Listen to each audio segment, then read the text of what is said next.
Allied subjects या clinical subject या medical word में ऐसे सब्जेक्ट्स होम्योपैथी के लिए जो होम्योपैथी से अलग सब्जेक्ट्स होते हैं, जैसे human anatomy, human physiology, pathology, surgery और प्रैक्टिस ऑफ मेडिसिन, इनको जनरली होम्योपैथिक एजुकेशन में एलाइड सब्जेक्ट बोला जाता है।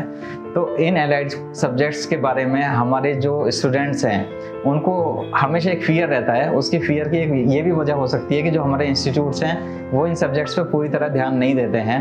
हालांकि मैं सभी इंस्टीट्यूट्स को ऐसा नहीं कह रहा, लेकिन हाँ मैक्सिमम स्टूडेंट्स में इंस्टीट्यूट में ऐसा ध्यान नहीं दिया जाता और स्टूडेंट इन सब से वंचित रह जाता है। जबकि जब तक हम ह्यूमन एनाटॉमी को नहीं समझेंगे, ह्यूमन फिजियोलॉजी को नहीं समझेंगे, तो हम कभी पैथोलॉजी और सर्जरी को नहीं समझ पाएंगे या हम प्रैक्टिस ऑफ मेडिसिन को नहीं समझ पाएंगे।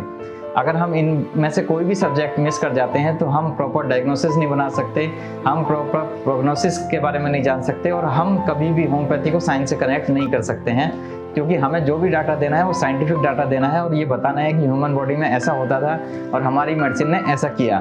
तो हमें पता होना चाहिए कि पैथोलॉजी कहाँ पर है, कहाँ से आई है और कहाँ जाएगी। ये बात मैं अपने हर एक स्टूडेंट को बताता हूँ कि हमेशा जब भी कोई मरीज आए तो आप ये जानो कि उसकी बीमारी जो है वो इस समय कहाँ पर है और वो कहाँ से आई है और कहाँ तक वो जाएगी। ये बात हमें सिर्फ एलाइड सब्जेक्ट ही समझा सकते हैं, इसीलिए हमें इन एलाइड सब्जेक्ट्स की नॉलेज होना बहुत ज़रूरी है।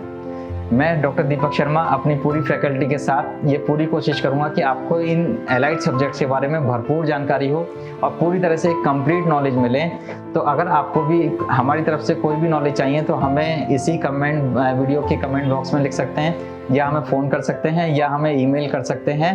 और अगर आप orbit institute of applied homeopathy के साथ जुड़ना चाहते हैं तो भी हमें हमारा साथ दें और हमारे साथ जुड़ें, और ताकि आपको इन सब एलाइड सब्जेक्ट्स के बारे में अच्छे से और जानकारी हो पाए। बहुत बहुत धन्यवाद।